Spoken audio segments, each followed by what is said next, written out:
Hello, welcome to service. Welcome to those joining on Facebook and YouTube. Happy to have you here with us as well. Another Sunday comes around, the last Sunday in July of 2023. Moving forward, never looking back. This is a time where on a Sunday morning we come to really stop everything, even stop this idea of looking forward.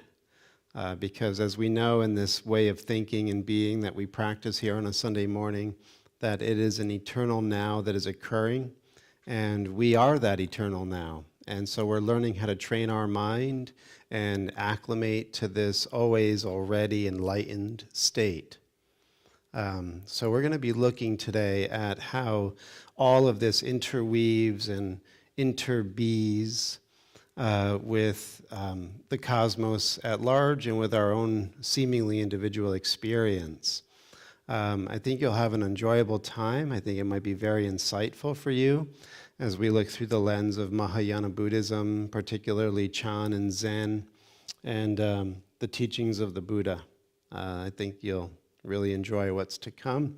But as the Buddha instructed, the first thing we want to do is bring our awareness onto our breath. And so one of the teachings in the Anapanasati Sutra, the Sutra of the Full Awareness of Breathing, is that the Buddha wants us to become more attuned to what he calls the long breath. And so as you begin to deepen your breath, you begin to change the texture of your consciousness. You become more receptive, quiet, open to the teaching. And so we'll just take a couple of moments to reacclimate through the long breath.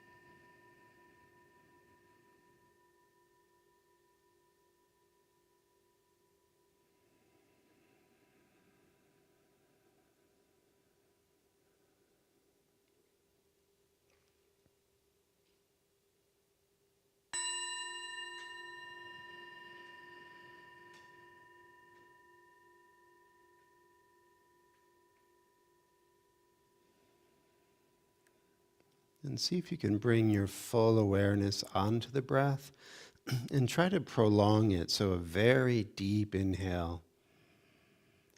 Keep breathing in even where you think you can't breathe in more. Breathe in more. And then a very slow exhale.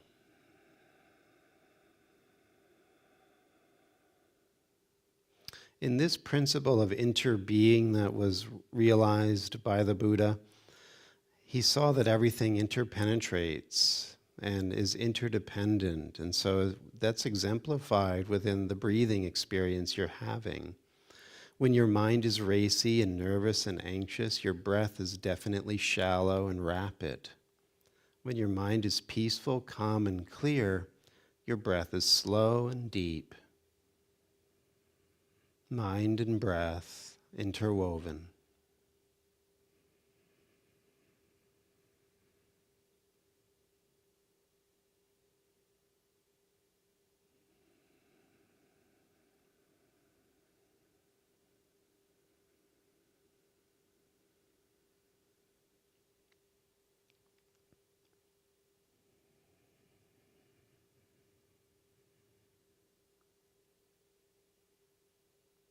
Just let everything settle. For the next hour, this is an approach to life that is being and not doing. And so we want to allow the body to completely relax and decompress and de-stress. Sometimes, even though we think we've let go of something, we're holding it in our musculature, we're gripped, we're stressed, we're tight. Use the breath and the awareness of breath to open up the flow through the entire body, from the tips of your toes to the crown of your head.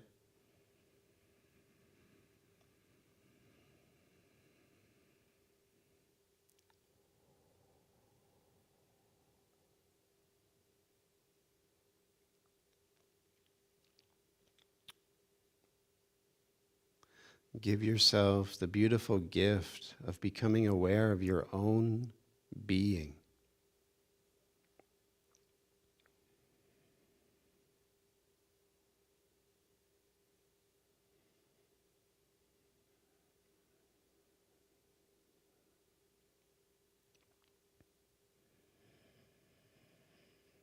And see if you can maintain this long, slow breath and quiet mind throughout our conversation.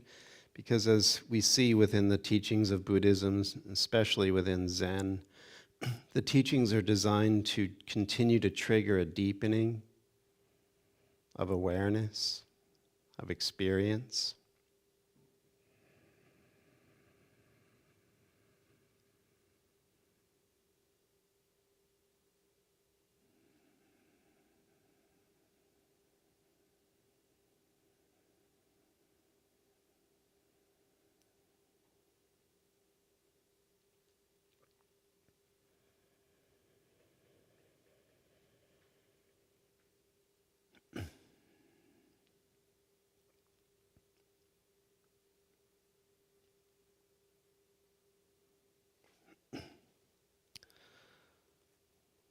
And so let's start at the beginning here where most of us pick up the fragrance or the scent of this path of awakening.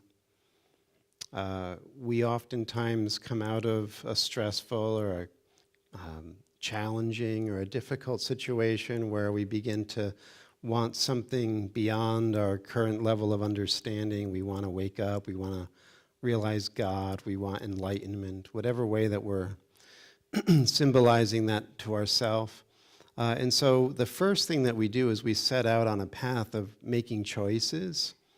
And this is really where the Buddha first meets us. So the Buddha's first teaching was compiled in a little book called the Dhammapada. And the first verse, the first chapter, deals with this starting point. And just a little background, the way that this world works, and we'll see a little bit more of how this plays out as we move along today, but this world is really a world of decision and choice. It's not the fully awakened state. We're not choosing the fully awakened state here. We're in a land or a valley of decision. And as we begin to make these choices, what we're choosing becomes increasingly real for us. So our decisions, our thoughts, are what really give us our outer reality and our inner experience. And so this choosing of how to think and what to think, according to the Buddha, according to many great traditions, is vital at the very start of our journey into enlightenment. And the Buddha says it this way, which you may have already read many times.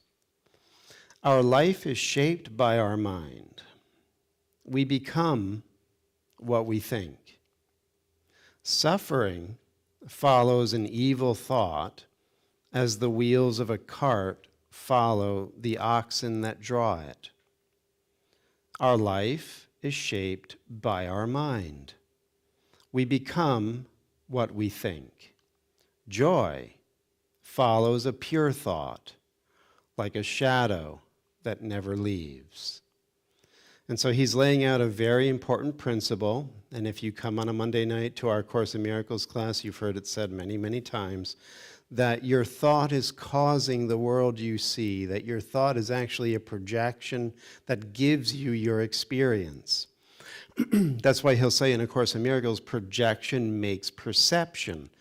Perception is what you see, feel, touch, taste, and know.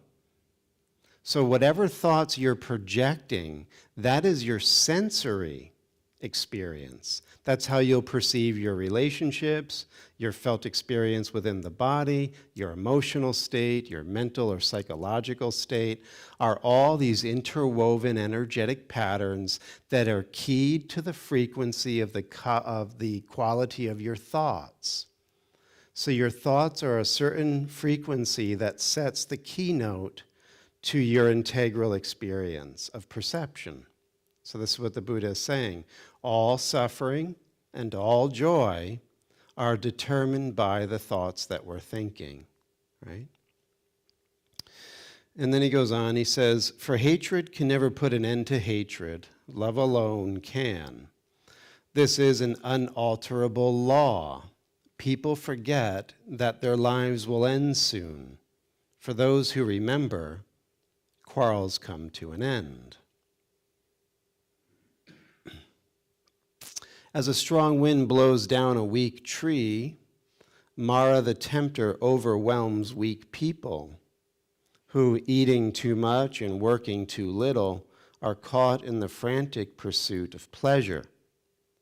As the strongest wind cannot shake a mountain, Mara cannot shake those who are self-disciplined and full of faith.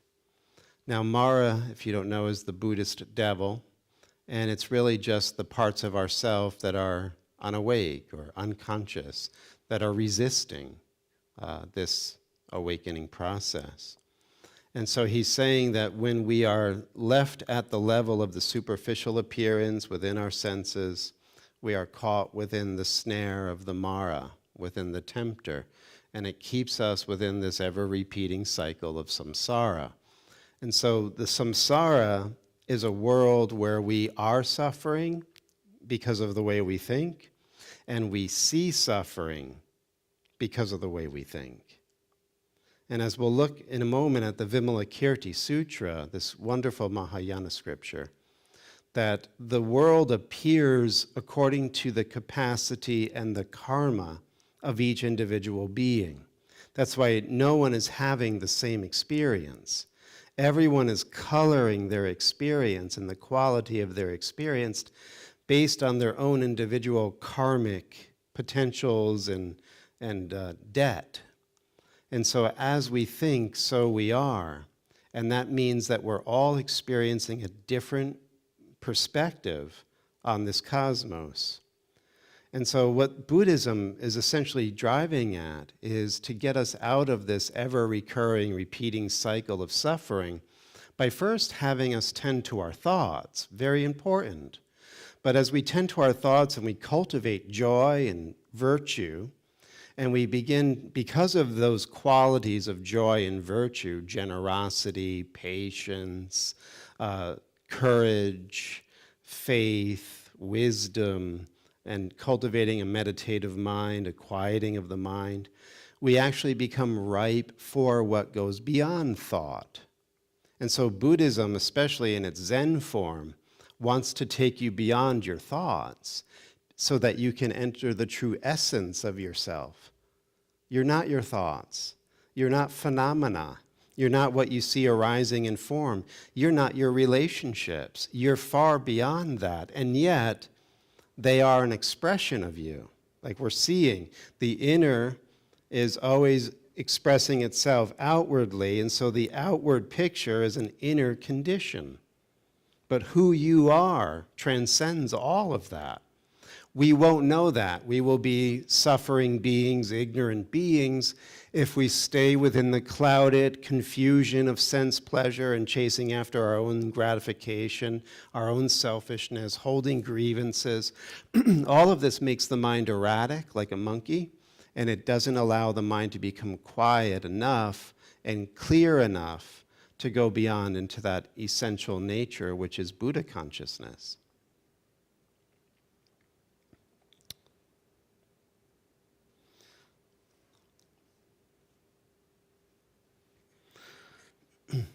So then he says here, the deluded, imagining trivial things to be vital to life, follow their vain fantasies and never attain the highest knowledge. But the wise, knowing what is trivial and what is vital, set their thoughts on the supreme goal and attain the highest knowledge. Those who are selfish suffer here and hereafter. They suffer in both worlds from the results of their own actions. But those who are selfless rejoice here and rejoice hereafter. They rejoice in both worlds from the results of their actions. And then finally, going beyond just selfishness and selflessness, he says, those who recite many scriptures or go to church and study spiritual teachings, but fail to practice those teachings, are like a cowherd counting another's cows. They do not share in the joys of the spiritual life. But those who know few scriptures yet practice their teachings, overcoming all lust, hatred, and delusion, live with a pure mind in the highest wisdom. They stand without external supports and share in the joys of the spiritual life. So, very basic, very simple teachings for us who start out on the path, right? Think good thoughts, not evil thoughts. Be selfless and not selfish. And when you come to spiritual teachings, don't just learn them, but live them. Easily said, but sometimes very difficult to embody. But this is what's really important about our service. When we come here on a Sunday morning, it's my aim, hopefully, to bring about a way of approach that will allow these teachings to become breathable, livable, embodied. And so this is where Zen really helps, because it starts out with the fact that you are already the enlightened nature. There's nothing that you need to do. But what you also have to recognize is what you currently believe about yourself and everything else is clouding that original identity from you. And so what the attempt is simply to first give you that faith or that courage to want to look, and then the direction is begin to recognize the obvious. As your mind quiets down, you'll begin to realize that everything in the objective world is actually reminding you of your enlightened state. Everything is Buddha wisdom.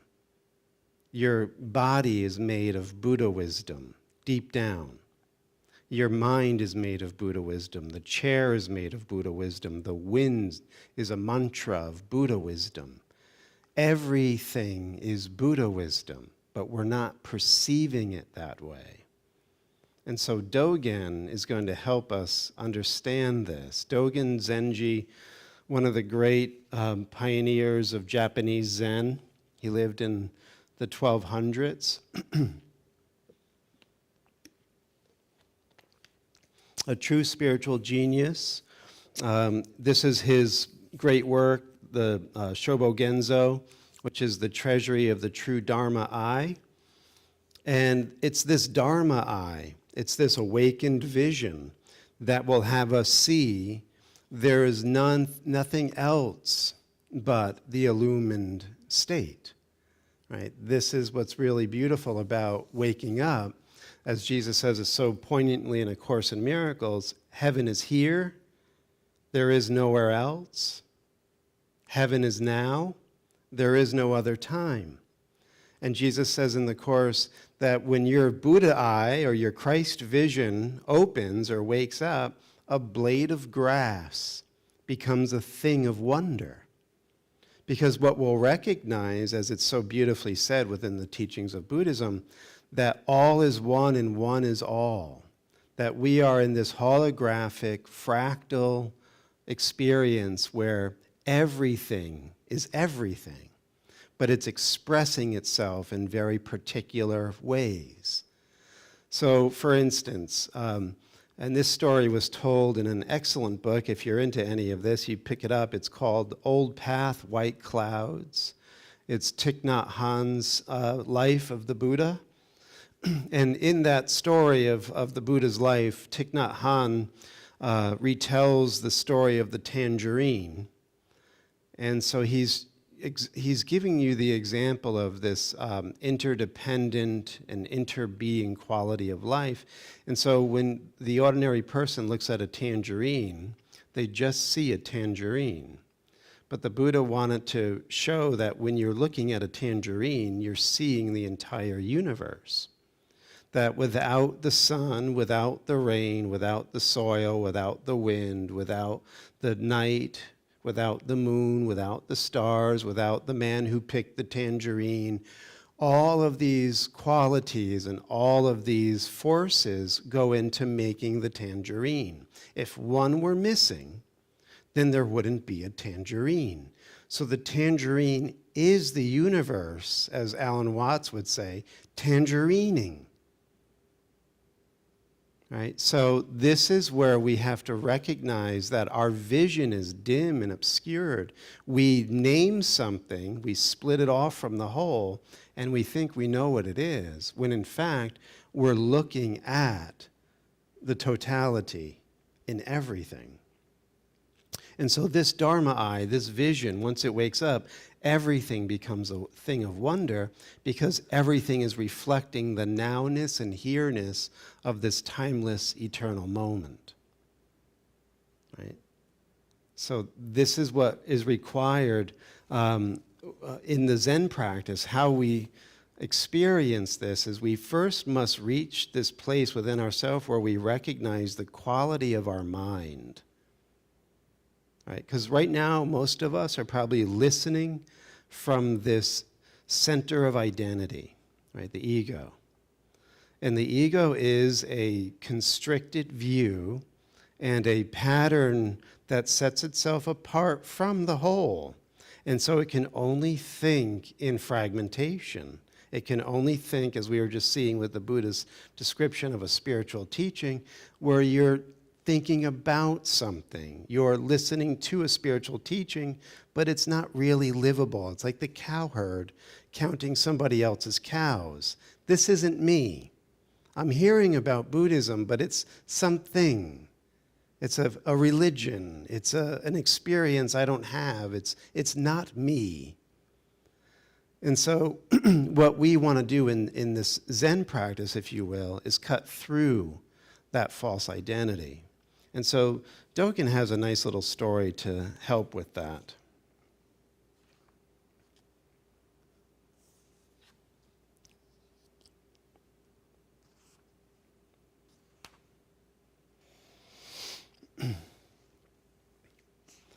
So it's said here that when we are looking out at this universe and seeing Buddha wisdom, and seeing Buddha wisdom everywhere, the term that's used is prajna, right? This is the deep insight or the deep knowing.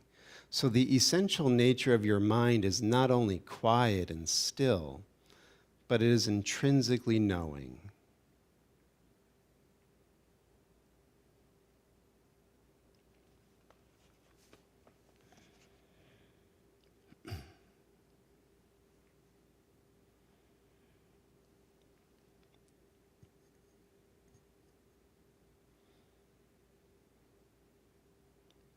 So Dogen says, if good men and good women practice the profound manifestation of this Buddha wisdom and not stray from it, they will come to a place of no harm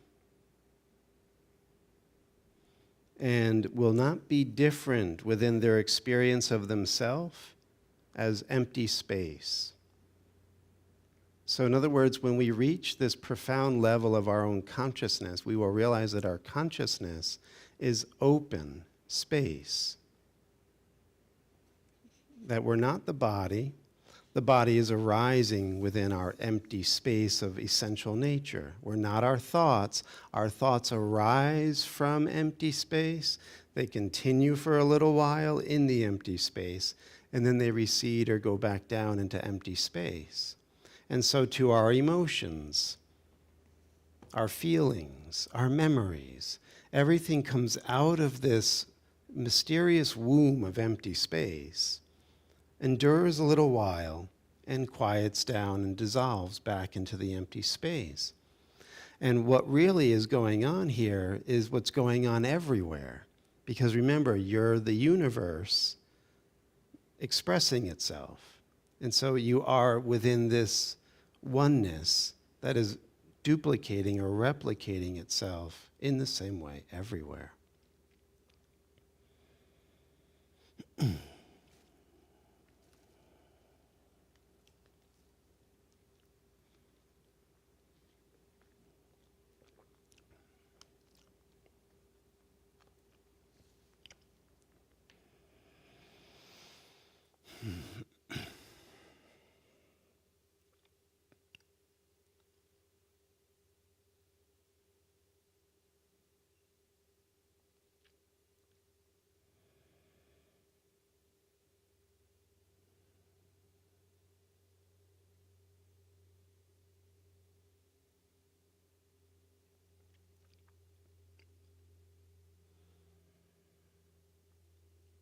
So what's really beautiful is because we're all part of this seamless fabric, which is knowing and wise, we can feel and sense and intuit what is real and what is unreal at a very deep level of our being.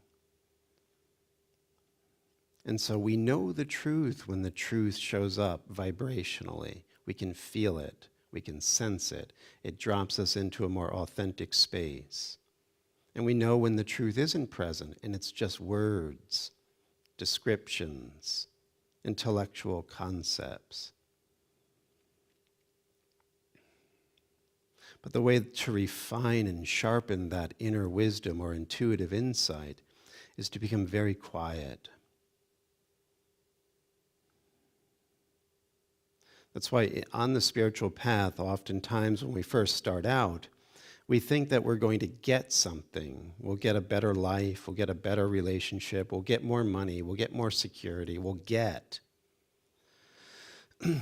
And this getting concept needs to be shed because you are everything. And that can be a very challenging thing to face because oftentimes when we're in this process of waking up, we have to really go back to the roots of where we have been conditioned to think we're the ego. And the ego was born out of fear. The ego was born out of lack. The ego was born out of trauma and confusion. And that's how it hardened itself and developed its motivations and its agendas to get what it needs in order to feel safe and secure and happy and peaceful and loved. And yet, as the Buddha says, the attempts of trying to satisfy the ego simply compounds the suffering. So by quieting down and really becoming aware of what was it that constructed my personality in the first place, my drive to get, my drive to be, my drive to need what I need and want what I want. And just be with that. You know, that was beautifully exemplified again in that scene under the Bodhi tree, where the Buddha's sitting there on the night before his great awakening. And the tempter, Mara, the ego, comes first with fear, then with lust, and then with social responsibility. And what the Buddha had to do is recognize how all of that is arising within his being. The drive to be with those dancing girls, or to run away from the arrows that are coming his way by the demon army, or the feeling that he's got to go home and help his dad run the kingdom, or take care of his young child. All of these things were the pull out of the silence. And the Buddha actually had to sit there and allow all of that to come up, endure, and then quiet. And we're asked to do the same thing. That when you feel what you're feeling, sadness, depression, anger, loneliness, hatred, whatever it is that's causing you to feel that constricted ego, not getting what you want, wanting to hold on to what you have, all of that, take into your meditation and simply be with it and go to the root of it and look with this prajna, this wisdom, this insight that cuts through your story and your justifications and your fantasies and sees it for what it is. And then you can actually see that it will dissolve upon view, and you're back in the empty void or the vastness of your self-nature. And when you're quiet like that, you're then plugged into everything, and you can feel it, you can know it, you can sense it. And as a result of this deep stillness, you're naturally altruistic, you're naturally generous, you're naturally patient, you're naturally loving and kind. It's what is the essential nature. So you don't have to try it, you don't have to get it. And in that reality that you allow yourself to slip back into, you don't even have to learn it. It's your native state. And then you can also feel and know immediately where everyone else is. And at the same time, wherever their displaying or appearance is, you also know them to be that same self, that openness, that open space.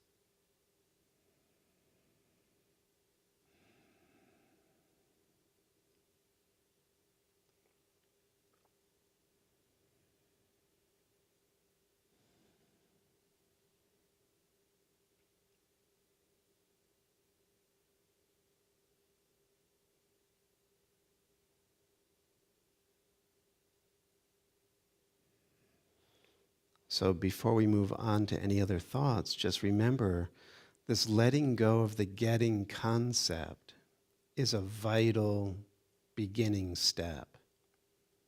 The getting concept, this drive to get, this drive to acquire, has been so deeply programmed into us within our culture, within our society.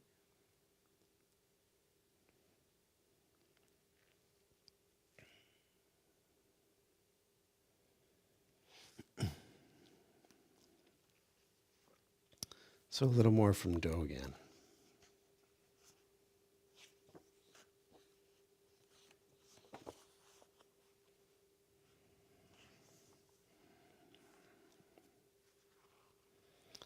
To study the way of enlightenment is to study the self, right? This construct of ego. To study the self is to forget the self. To forget the self is to be actualized by myriad things. What we were talking about earlier. You look at what made the ego believable when, upon closer inspection, when you really see why the ego is what it is, it begins to dissolve. It goes back into empty space. And then you're actualized by myriad things. In other words, people, events, situations, the sound of a bell, the sound of anything, the thought, the music that's playing, whatever it is, you're actually seeing that you're in this living, breathing experience that is always going to trigger another moment for you to enter into your essential nature. That's how it begins to show up. You begin to see that everything is the gateway to this direct experience of yourself. When actualized by myriad things, your body and mind, as well as the bodies and minds of others, drop away. No trace of enlightenment remains, and this no trace continues endlessly. When you first seek the teaching, you imagine you are far away from its environs. At the moment when the teaching is authentically transmitted, you are immediately your original self.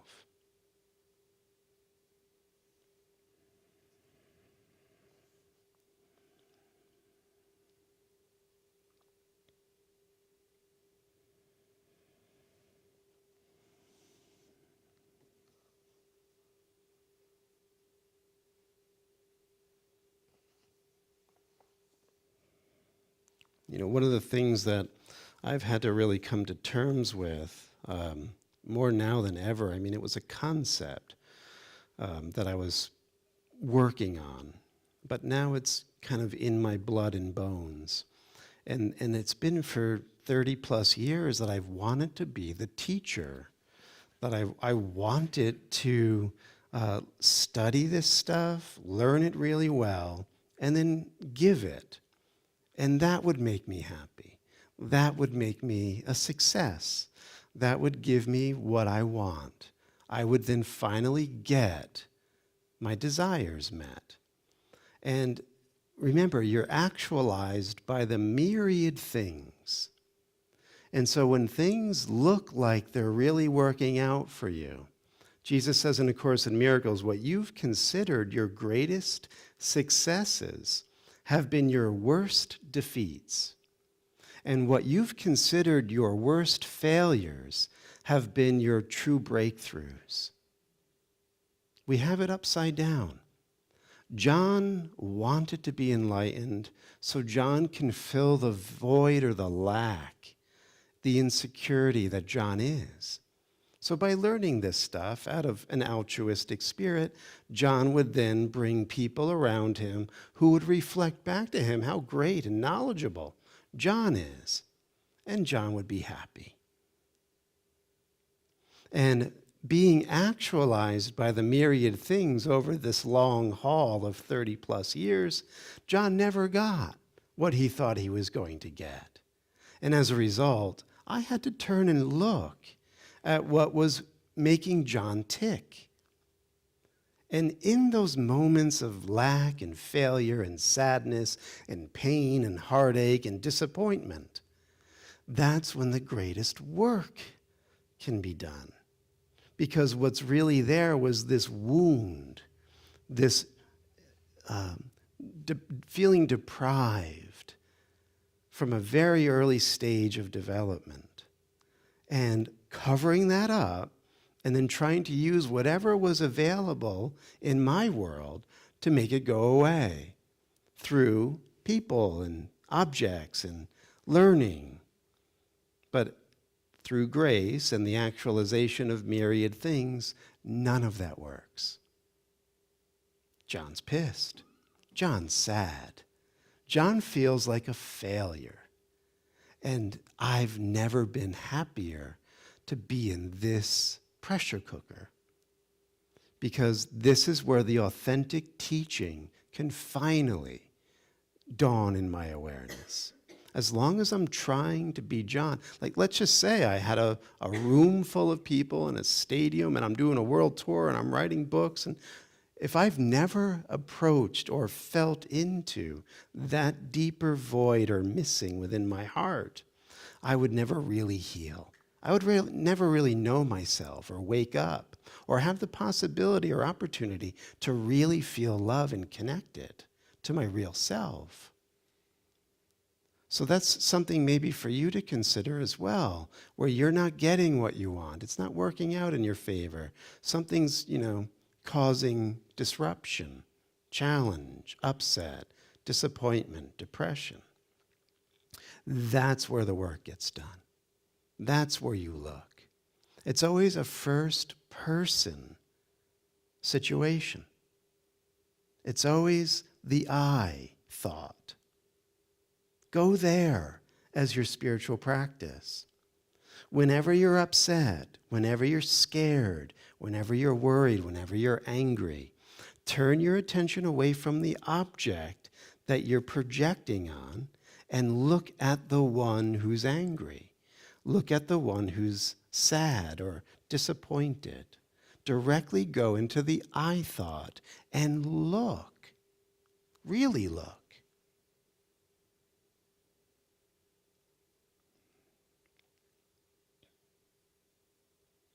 Because remember, if any of this is true, you are the all.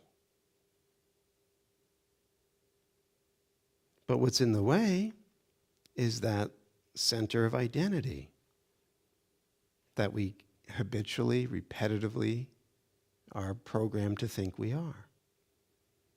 So when that gets upset, when that gets triggered, when that gets disappointed, it becomes an opportunity.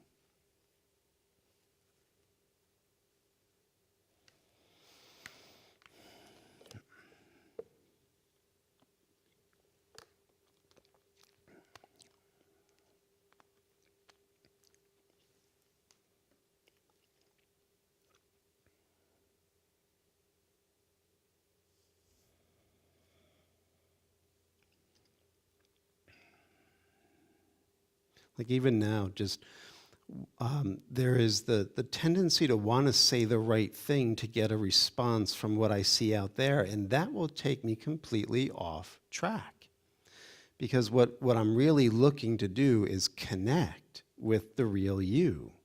And if I'm up here telling you something that first you don't know, and then saying it from this place of feeling that I'm somebody else, it just continues to compound this disconnect.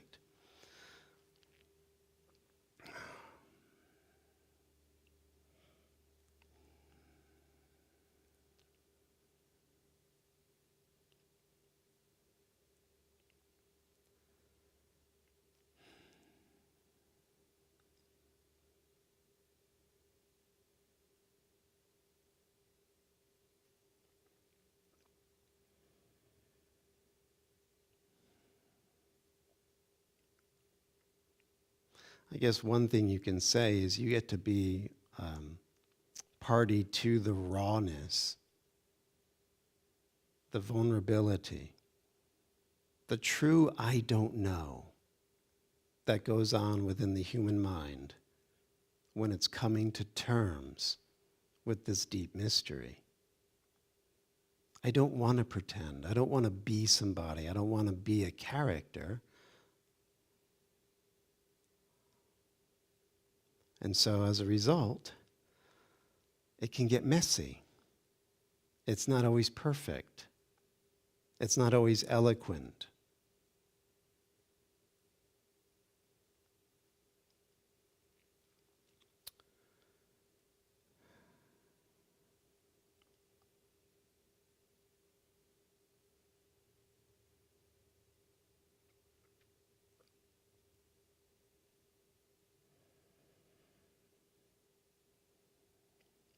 Really coming to terms with what's been called the I don't know mind.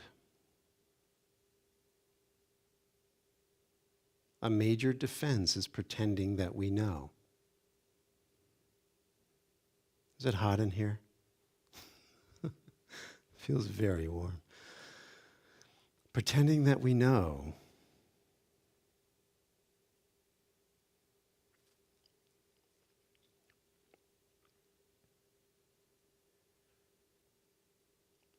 Thank you, Bill. So, in light of that, then, the Zen teaching through the Chinese patriarch Hui Neng came up with this poem that was in response to another poem by Shen Tao. And Shen Tao was the shoo-in for the next leadership role within Zen. And so he wrote his poem on the master's wall and thinking that this poem was going to be what promoted him. He said that the body is the mirror stand and the mind is the mirror bright. Every day we polish the mirror and let no dust alight. Right? So the body, the mind, through this process of meditation, get polished and clear, and every day you have to do this. And Hui Neng saw the poem, and because he was illiterate, had somebody else write for him. There is no mirror stand, nor mirror bright. Since the beginning, nothing was. So where is dust to alight? And so this is the immediacy of Zen, where nothing was means that your essential nature is this ever-pregnant empty space. It's the Godhead. It's the Christ mind.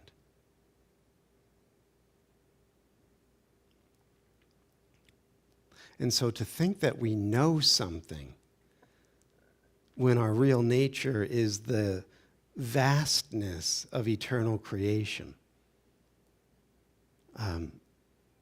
We oftentimes put up these blocks of closing off, shutting down, limiting what can come through.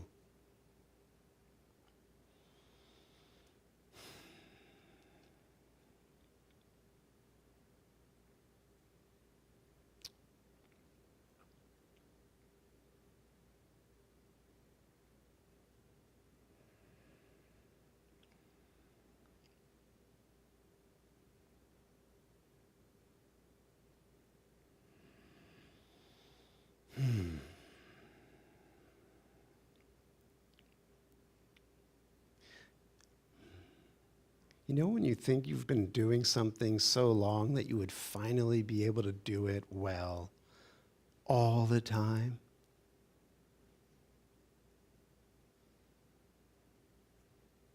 You think you got it. You got the perfect marriage, you got the perfect life, you got the perfect kids, you got the perfect business. Everything's going well. And you could just see down the road, it's going to keep doing what it's doing, and you're going to ride it out. You're going to coast. It's going to be good. It's going to get even better because you could feel it. You know it. You sense it. You got all the signs to prove it. And then it doesn't. Or maybe it even goes south real fast. And you're just dazed. And it doesn't seem fair. Did you ever feel that?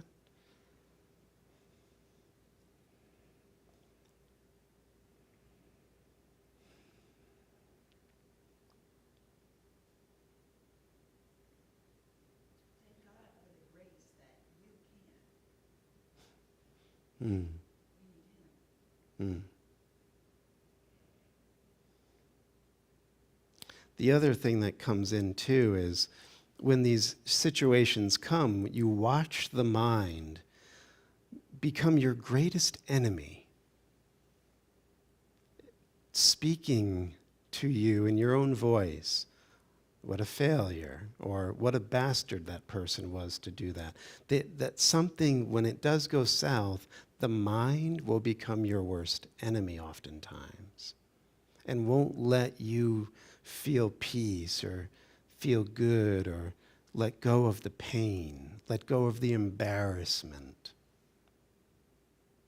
And people will show up in your world to reflect back to you. You're a failure. You're not doing it right. You're boring me. Right? They will reflect back to you your thoughts.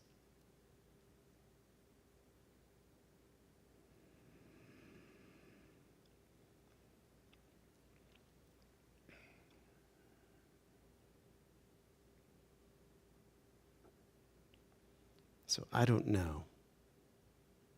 I don't know.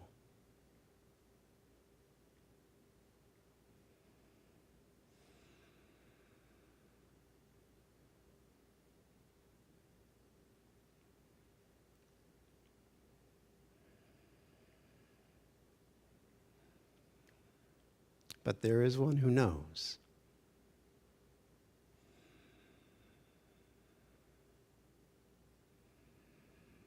And when I'm not trying to be the center, when I'm not trying to be somebody, the one who knows can use this vessel.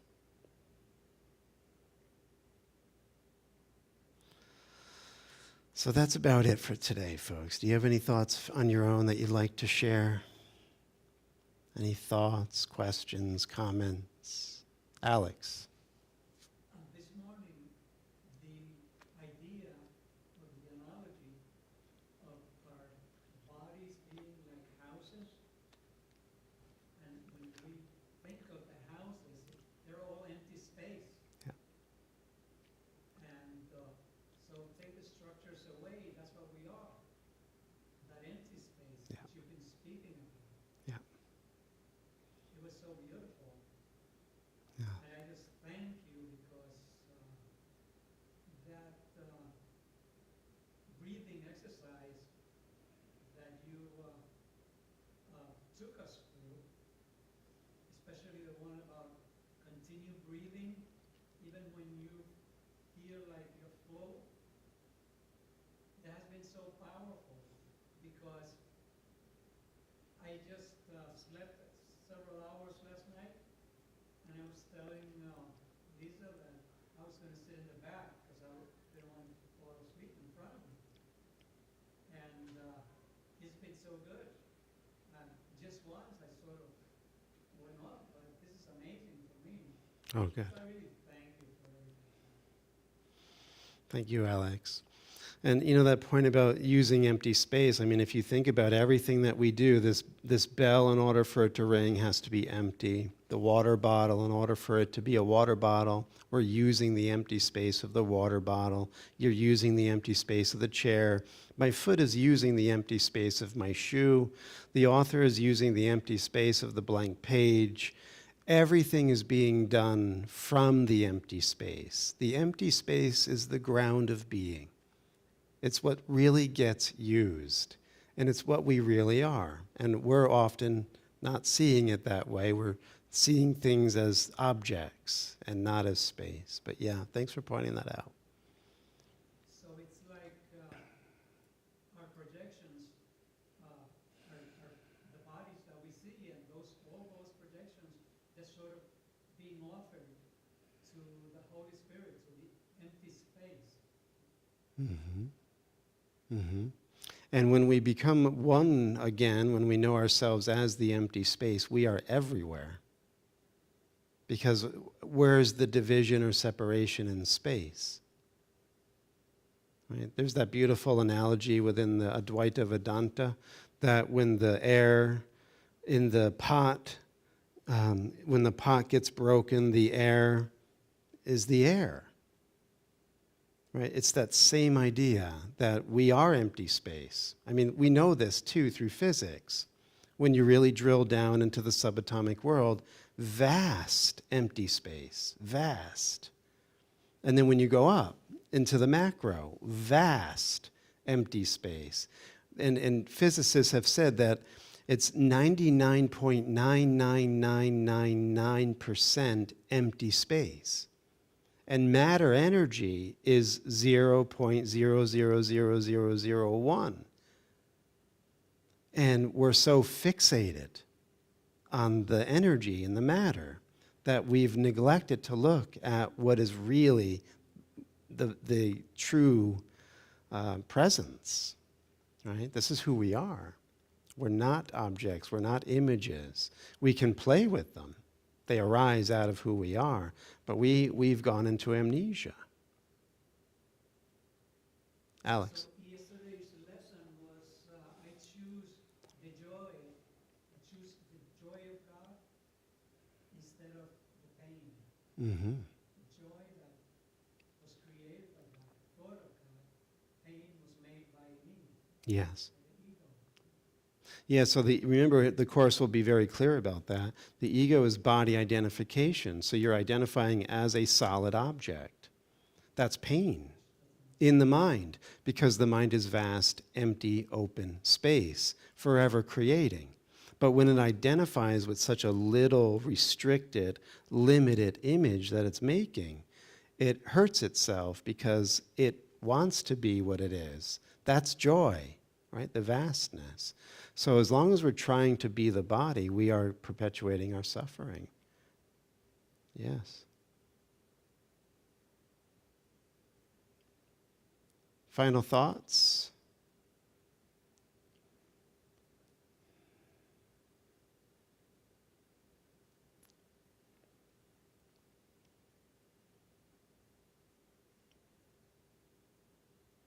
All right, blue bag will go around.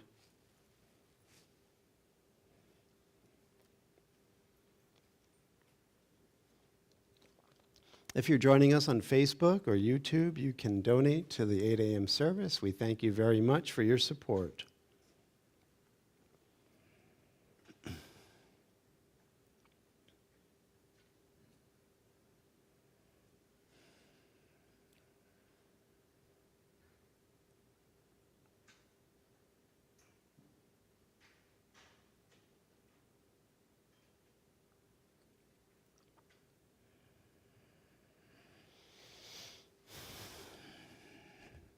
And thank you for the offering. We bless it with the intention that it is a light and a force for good in the world. And so it is. Amen. All right. Ready to seal the deal?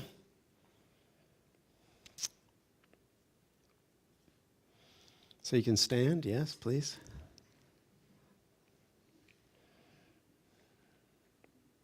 And resting within the center of the heart, just allowing everything to go still, no thought, no images, just openness and breath.